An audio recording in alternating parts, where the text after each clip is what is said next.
这下我可发财了。我把俺媳妇儿的陪嫁姻缘去评个级，没想到一下子出个冠军分，这不妥妥的上千万吗？我看您这拿的都是冤大头啊，状态再好，分儿再高，想卖上千万，这比登天都难。我先瞅瞅。哎，你这还没仔细看就评价啊，这也太不负责任了吧？你仔细看看，我这些啊全部都带斑，但凡姻缘带斑，肯定比普通的贵。我看你这都是清一色的三角缘啊，不单斑比为止，这连分值分数都一样，这全部都是64加，64加也相当于是冠军分了，状态确实不错，个个都带低光，能一下子给准冠军分，名至实归，这我可以负责任的告诉你，你这10块姻缘绝对上不了千万啊！刚才听你说是准冠军分，对，难道是评级分太低吗？我这么好的姻缘，10块还收我几百块钱嘞。评级收你的费用太正常了，和多少分没关系，因为你这些都是冤大头，纯实量比较大。别说64加了，就是给你65分又咋着嘞？高分值类太多了。况且你这弱的是咱国内的盒子，即使入皮盒给你一个冠军分，也不可能上千万啊。其实我就不想去评级，罗比的话，网上都有人一个给我100万了。我媳妇儿怕上当，所以说让我去评级的。恁媳妇儿怕上当受骗是对的，因为害人之心不可有，防人之心不可无啊。你这些冤大头，你即使不去评级，这也是一眼看门。去评级的话，你去任何地方卖都能让人家放心，反正是评不评级，不带影响它的价值。还有一个情况就是，是不是有可能我这10块姻缘被别人给调包了？不会是他们给我换成假的了吧？你这完全多想了。无论什么样的评级公司啊，首先他们只会根据你的姻缘价值高低去收取一定的评级费，不会说随便给你换姻缘，更不存在给你假币入盒，因为他们要承担责任嘛。况且你这搁着盒子看，真假完全没啥问题啊。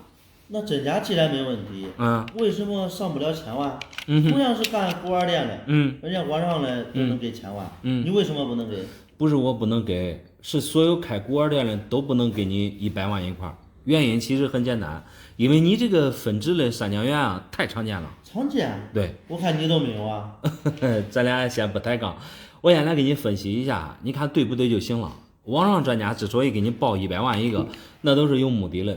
我就简单来说，你这个斑啊，你这个大头只是一个小斑，比常见的冤大头不同之处就是一元的这个元字，呈三角形，其他地方并没有什么不同，也就是说并没有什么亮点。最重要的是存实量太大。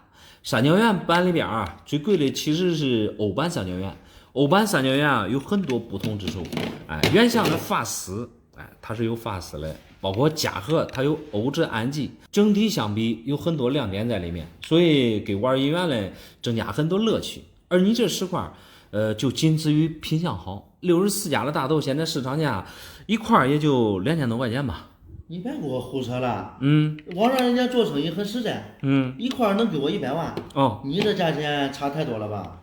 错太多的话，你得找找原因啊。现在做生意确实不比以前了，以前你去做对比，那你得跑很多地方去问价，现在网上确实便捷了，但是估高价钓鱼的也多呀，尤其是像你这种什么都不懂的，那更容易上当受骗呐。人家什么也没骗我，除了耐心给我讲解，还有就是帮我去拍卖，就差我没过去找他就行了。你没过去找他们，说明你也是半信半疑。当你拿着银元过去找他们之后啊，那你的各种费用啊，就得源源不断的给他们上缴了。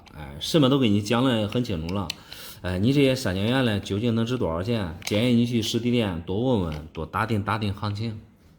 我不打听了。再碰到你这种乱报价的，非叫我气出病来不中，我还是找专家去吧。好吧，那好吧。叔叔，我同学又给我一个铁疙瘩，我要它也没啥用，你帮我看看当破烂能卖多少钱？这哪是什么铁疙瘩？你不要看它外面这锈迹斑斑的，这可是正儿八经的50两银锭，和你上次拿过来那个差不了多少。我同学说以前有个收破烂的，好像就是给10多块钱，他钱给的太少了，也没卖，就送给我了。给10来块钱的收破烂，把它当铁块按斤称了。你像那种民国用铅锡做出来的老假元宝，现在也就值100-200块钱，更何况你这种字口全身打的呢？你看还是道光年间的锭子，字口品相又这么好，你同学肯定是拿家里的。这个还真不是他拿他家里的，据我听他说，他好像是用一辆滑板车换的，跟他大院里邻居家孩子换的。无论你同学在哪里来的，你作为你们这个年龄的孩子啊，都不适合玩这种大个的银锭。你天天装书包里，第一个沉，万一不小心再砸着脚了，那就得不偿失。另外啊，像这种50两的银锭也不适合拿来拿去，你不小心磕着摔着了，它就折价了。我也不是傻乎乎的背着它去上学，有时候学习累了，拿出来给大家欣赏欣赏也有意思。看来你这种思想，这个观念还挺超前啊。可惜就是你欣赏欣赏容易露富，让那些心怀歹念的坏人看到，万一趁你不备给你拿走了咋办啊？毕竟这个东西归根结底它不属于你，弄丢了你这不是给爸爸妈妈找个大事吗？能找啥大事啊？刚才我不是告诉你了吗？人家收破烂的只给10块钱而已，又不是收几百。